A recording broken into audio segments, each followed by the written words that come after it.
Hey guys, welcome back to another video on Marvel. This video is going to be covering Fantastic Four. As many of you doubtless know, the Fantastic Four film is coming out soon, and there's been press stuff, and Joseph Quinn has talked about how they took the 60s aesthetic for a parallel universe, but don't want to use the aesthetic of the 60s entirely, because we wouldn't want to make Sue Storm a traditional 60s housewife in the kitchen, or we don't want to use problematic elements of characters like the one Joseph plays, I believe, being Johnny Storm. And I've got some thoughts on that, and some thoughts about the discourse online, and I don't usually do this. I don't usually call out YouTubers directly for what they've said, because I think as a small channel I need to be respectful and not call out bigger channels that I do respect. I do watch them, otherwise I wouldn't, know that they've said this. But there was one video by one creator who I am going to call out because I feel they just took up a mic and went on a 5-minute rant about how comic book fans are comic book purists and dangerous and idiotic when it comes to responding to these comments. But before I do get to that, I'm going to explain basically what I think the meaning of Joseph Quinn's comments were, how I take both sides of his comments, and then explain why I disagree with the previous YouTuber's rant on the subject and think it's actually really stupid to put that out there and harmful to the comic book YouTube space, as well as, the assumptions that comic book fans are just purists and problematic, because the reality is we're not, majoritively. And I've literally looked into the discourse because I was like, okay, I trust this guy, he's a big YouTuber, let's look into the discourse and see how many people are saying what he's claiming they're saying. Even on the least favourable videos, from Jester Bells, things like that, and I'm not saying I'm calling them out, they're very good commentators and far better than me at the job, but I watch both sides of the argument because I like to have nuanced arguments, even if I don't necessarily agree with all sides. Anyway, even on those videos where I'd say they've gone on rants a bit, like Jester Bell literally titled hers a Hulk rage level rant about Johnny Storm and Fantastic Four, they're not asking for what he claims they're asking for, which is essentially, we want the 60s aesthetic, women oppressed, and because of people like Andrew Tate, this is what the comic book space has become. To clarify my views on him, as we're going to talk about this topic, which seems to be becoming more and more serious because YouTubers don't understand what they're talking about. Andrew Tate's an idiot, and there are much better men's rights advocates that see things from both sides, female and male perspectives, and see the struggles of men in a much more mentally healthy way, and have healthier messages to be listening to, promote therapeutic change, promote self-promote change and things, and that are female. The Dadvocate is one that stands up for dads, obviously, and Emily King and a few others. I don't know why I'm listing advocates now. It's just, when Andrew Tate came on the scene, I researched this kind of stuff because I'm like, are all men's rights advocates like this? Because that's dangerous. Anyway, let's get to the point of the sodding video, which is basically what's being said about the Fantastic Four.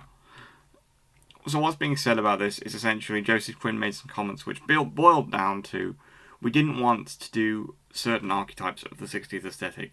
They didn't want Sue Storm in the kitchen playing the little woman, playing the traditional mousy housewife, and rightly so. Like, Sue Storm is a great character. She's developed from the 60s to now, and no one in the Fantastic Four fandom that I can see online from the discourse is asking for that, so I don't know why an actor in the film is claiming that this was something that fans would expect and they had to push back from Kevin Feige to ensure it wasn't given to the film. Because no one wants to see Vanessa Kirby just not be Sue Storm kicking ass. Like, that's not what we want. We want character and conversation between the four of them to show the differences between this and other iterations, but doesn't necessarily require, or even remotely require, I should say, Sue Storm to be a mousy housewife, sitting in the kitchen doing her thing. Like, that's not what fans are asking for. I don't know why that's the narrative in the actors' minds. Also, there were other things, and apparently, Johnny Storm has been a bit of a womanizer in the 50s when he was 16 years old in the comics. He's been a bit of a flawed character, alcohol, womanizing, similar to Tony Stark, the Fantastic Four's answer to Tony Stark, essentially.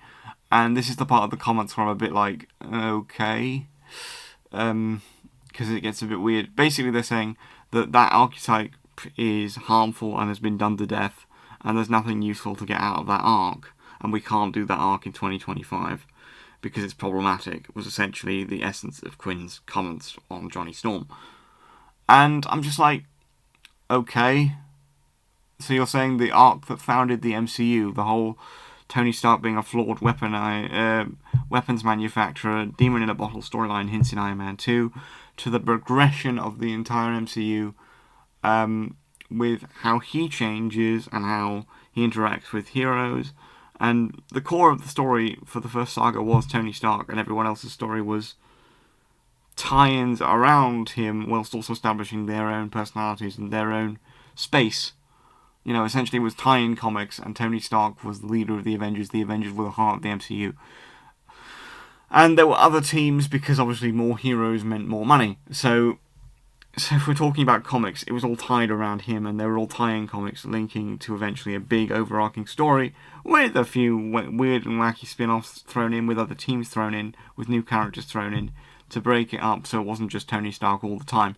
So you're saying that this grand character arc that for the first time in cinematic history was able to span a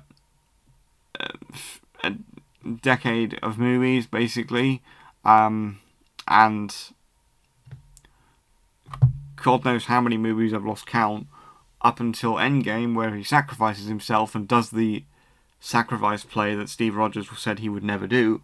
You're saying that's now problematic and we can't have an arc where a character is flawed in a film. Then we can't have character in film, because characters should start out inherently flawed. So what people are saying about Johnny Storm, yes, he hasn't been a womanizer all the time, he hasn't been 16 in the comics all the time, and he's had a lot of steady relationships where he's grown and matured out of the 50s aesthetic after decades of being in the comics, and that's stuck. Any comic book reader worth his salt knows that. Any comic book reader knows that Johnny Storm has matured from that character arc in the comics, because it's been decades, and times have changed, writers have changed, and characters are not solely one archetype or one character trait. If it was, then Tony Stark could never develop into Iron Man completely, because he would have just been an asshole constantly, and he would have eventually become stale, boring, and monotonous. But he didn't, because that wasn't what he stayed. He had those arrogant traits still seeping through in sarcasm, but he wasn't an asshole. And even his flaws, when we meet him, his conversational wit, his conversational arrogance, made him somewhat endearing to the character, made you somewhat endeared to the character in the modern films before he progressed. Those elements had been sort of watered down and transformed and transfixed many times in the comics, and perhaps somewhat lesser because the Robert Downey Jr. sarcasm wasn't quite there before Robert Downey Jr. took the role and comics started mimicking the MCU. It was still there, but not to the same extent, or not to the exact extent, I would say. Not to the same mimicry. But the point I'm trying to make is, just because something is antiquated and flawed and times have moved on, does not mean it can't be adapted to create a flawed character in their first iteration in a film universe, and then he can develop as he has in the comics. Not everyone reads comic books, therefore not everyone has seen this wonderful developing arc and journey with Johnny Storm. So why can't we give them that? Why in the first film is he not allowed to have flaws, be hot-headed, be slightly womanizing? You can tone it down, it doesn't have to be fully 50s wise, and no one is asking for it to be, but give him his full flawed elements is what fans are asking, and then have him realise, actually, I'm being a bit of a dick. I'm learning to control my powers, I'm becoming less hot-headed. That's the whole point. The Fantastic Four's powers mirror their personalities partially. Ben's always had doubts in himself, that transforms into him looking like a bit of a monster and thinking he might be one. Reed's always felt inflexible and very, very smart. That translates to him being, or rather inflexible because of his intelligence, and a bit rigid and unmovable unless Sue is talking to him, but even then he can be singular focused and a pain in the neck. That transmogrifies into his powers being stretching, adapting, changing.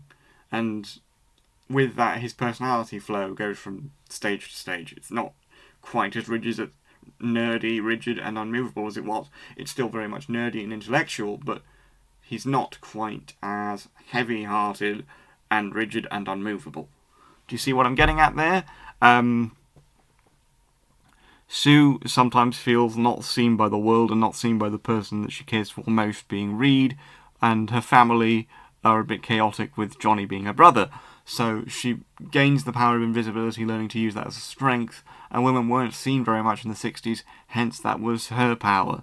So I'm not saying these themes were there to begin with, or that they were fully established when they first got their powers, but that's the mirror they've established with the Fantastic Four in the comics as I see it. People might correct me and think I'm wrong. Feel free to correct me in the comments. I've got no problem if you think I'm wrong here.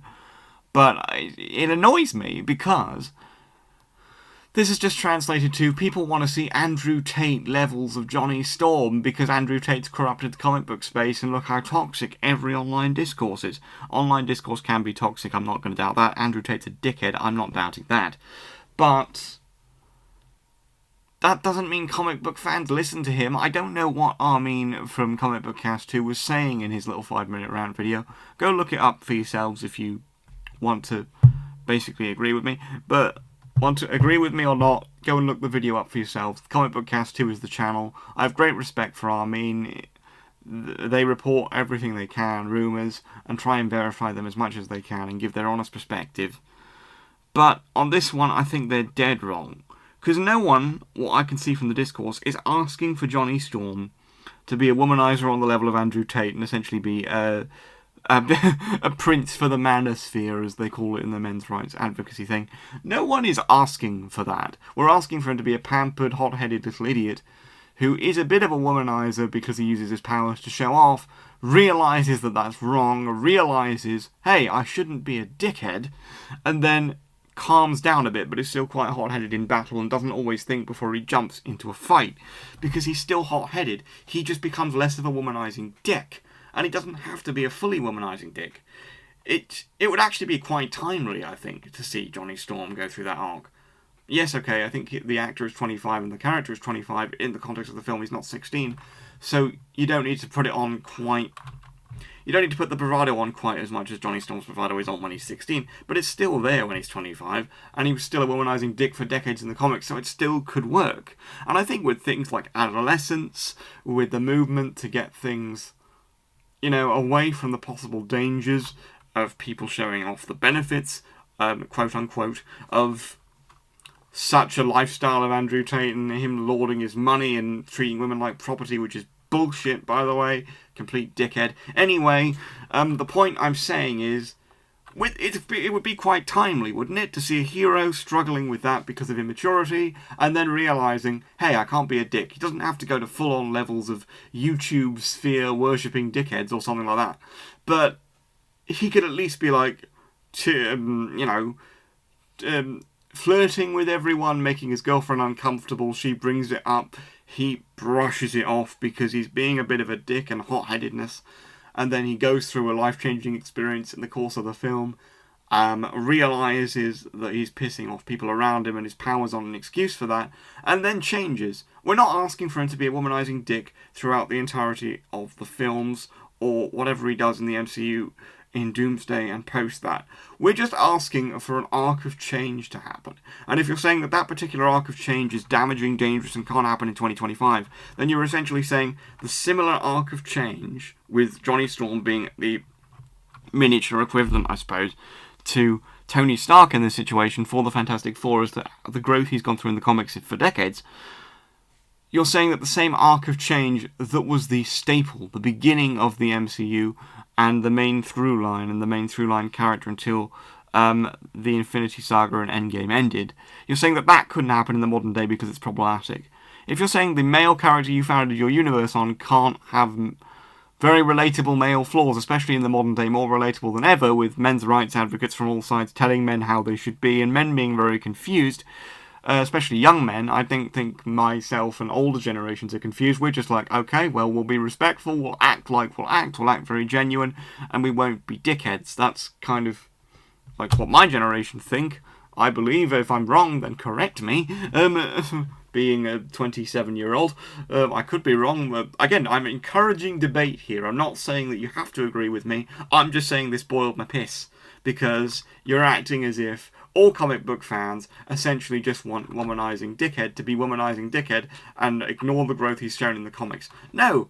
We want them to show the process of growth because that's not been shown on film, and the Fantastic Four films weren't great in my opinion, and they showed him as that to an extent, so that's what people are expecting, but then show the growth. Why not show the growth? I don't see why we can't do that in the course of films. Why can't we have character arcs now? Just because the character arc starts off problematic doesn't mean the character can't develop, especially a hero that definitely has a good side. And if you're saying that that can't happen, then you're essentially saying that Tony Stark can't happen in the modern day, in which case, why is the MCU continuing to try and make character arcs? And I can understand Kevin Feige's problem with, being like, oh, women, have to act this way because they've been told they can't act this way. They're making female rage come out like it's male rage. And many female actors have said female rage is very different. Just showcase that. Allow that. And women will still feel seen. And see, so even some female critics and actors and people in the space are saying that this hasn't worked in that way. I'm not saying that all female characters that have happened post-Endgame and post-Tony Stark's exit have been bad. I'm just saying they've all been one archetype. And a lot of people are saying showcase females in a different way. Don't think strong female character, think strong character that happens to be female. I'm not saying that I agree with all the critique on strong female characters, absolutely not. I'm not strong with this one, but I'm strong with the male one because they're saying males can't be problematic characters or have flaws when they start out. Then what's their arc in the film? Do they not have an arc? Is this why Benedict Cumberbatch was saying that he so obviously didn't have an arc in Doctor Strange 2? Because he was shafted to the side in his second solo outing? Do male characters not get to have an arc where they're problematic? And again, I think this could be an arc that would work really well in the modern day, with adolescents coming out, with men's rights advocates from different spheres, some being women, some being men, telling men what they should and shouldn't be every 5 minutes, and young people being very confused as to how masculinity should be. Is it completely toxic? Can it exist? Does it have a place? A lot of young people are asking these questions, especially with adolescents coming out and campaigns for it being shown in schools and shit. Anyway, the point I'm trying to make is don't alter the Fantastic Four irrevocably. Have them go through growth and change. This is their first outing in this universe. Why is growth and change a bad thing? Don't assume that the worst of comic book fans, especially to a comic book YouTuber like Comic Book Cast 2, like Armin. Why are you assuming the worst of this discourse? Why are you assuming that all comic book fans agree with this? Why are you assuming that comic book fans' problem with this is we want Johnny Storm to be a womanizing teenage dickhead at the age of 25? No, we just want him to grow and change, and he can't do that if he starts out as a perfect character that gets out of the way and understands his flaws from the off and is essentially self-actualized, because no person is self-actualized. Read Maslow's research on self-actualization if you don't believe me. And we've all got flaws, and characters should be allowed to have flaws. I'm sorry if you think I've gone overboard with this rant. I just don't personally agree with Joseph Quinn's comments of everything from the Fantastic Four is antiquated, anything from the 60s era is troubling, we must change it all in film 1. No way am I saying that Sue Storm should be shafted and Johnny Storm should be a womanizer, and they should both be basically put to the side. But I'm also saying they shouldn't be timid, perfect characters either. Have Sue be the leader of the Fantastic Four if you wish, and that is apparently what they're going to do. Which I'm fine with, because I think that Sue Storm hasn't been shown off even in some comic book arcs in the way she should have been. And I think Reed's been shown off in other iterations of the Fantastic Four on film. So yeah, have Sue be the leader if you want. But show her as a strong character that happens to be female, not a character that needs all the male leads to step aside and she can't stand with them. Because that's not who Sue Storm is, especially in the modern day, and even in some of the older comics. And to any YouTuber that disagrees with me, you're welcome to, and please comment down below and say what you think. I'm encouraging debate and discourse here. If I misunderstood this, fine, I'm happy to be corrected if you think I need to be, but I think I've given a balanced argument here. Feel free to comment down below and give your thoughts on it as well, as comic book fans and watchers of this video. I'm a bit scared to make this video, to be honest, because I don't know how people are going to take this. But I hope I've given a nuanced argument as to why this annoys me, and why I think these comments are misguided, and why flawed characters should be flawed in their first time in a film. And you can show that in certain ways. You don't have to show it fully, and you can be respectful of the modern day while showing the politics of the time if you're in a timely film, or if you don't want to show the politics of the time but you want to use the aesthetic, show the politics of the characters when they were flawed versus the politics of the characters now. I'm saying politics when I really should be saying worldview. It's not necessarily a political message, but we all know it's being done because Marvel and their higher-ups are worried about political outreach, and the actors are very worried about that because their entire social media and careers run on the optics they are seen in films and how they're seen on social media.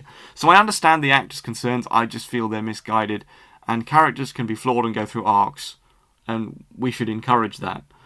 And I think this could be quite timely, as I've said. So, yeah, I hope you don't think that I'm saying anything troubling, misogynistic, or saying that Sue Storm should get out of the way for the male characters, because that's not what I'm saying at all.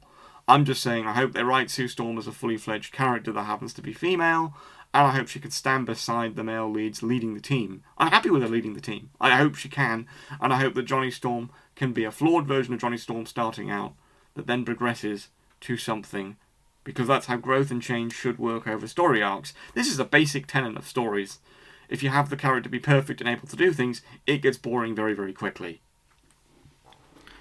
Able to do everything, able to understand himself, completely just dull, boring, and pointless. I've decided I'm not going to edit this out, because I think that if I'm going to be genuine to my thoughts, it just needs to be basically unedited. So that's what it will be. I'll take out long cuts between, words, but I hope you enjoyed this unedited perspective on why the comments on Johnny Storm are misguided and how I feel about this discourse. To Comic Book Cast 2 and Armin, I would just like to say that I hope you do watch his original video, because maybe you think I've taken the wrong message from that, and I'm happy to be challenged and corrected if you think I have. But I don't think I have, and I think his little 5-minute rant was misguided, and it just perpetuates a toxic narrative of comic book fans that is not the majority. And even in this discourse, I've literally seen nothing about that, so I don't know what you're talking about there, mate. I respect you immensely as a YouTuber. I'm sorry if you feel like I'm calling you out. I do feel like that a bit as well. I probably shouldn't, but in order to explain how I reached this conclusion, it felt important to imply everything. And please don't attack me. Fans of his probably will, but I'm prepared for that, because this is a hill I'm willing to die on, because it's a hill of character, it's a hill of growth, it's a hill of storytelling. It's not a hill with any meanness in my voice or intentions at all. But anyway, that's what I think about the Johnny Storm controversy, and why I'm a bit worried about Fantastic Four now, because the writing lenses they're thinking of doesn't seem to track with my own, and I'm a bit worried. I don't know. How are you guys feeling? Comment below and let me know what you think of all of this. And that's the end of the video, guys. You can go now.